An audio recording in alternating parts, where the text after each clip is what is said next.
Hey everybody, this is a quick video in case you have a Bosch brand induction cooktop and you're getting an F6 error and you're wondering what is this error and how do I get rid of it.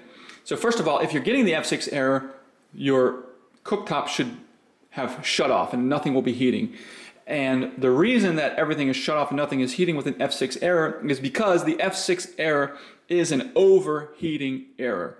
So basically what happens is especially if you're cooking on multiple of the burners,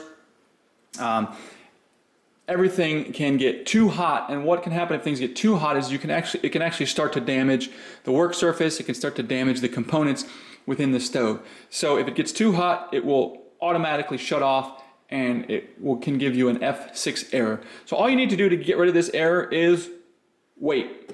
And if you wait for your stove to cool down, then you'll be able to use it again. And so you might notice this when you're cooking a lot, it comes on and you're thinking something's wrong. There's nothing really wrong. What you just need to do is just understand that it's overheated. You need to let it cool down and then you can start cooking again. So anyways, hope this video helped you. Thanks a lot for watching. Have a great day.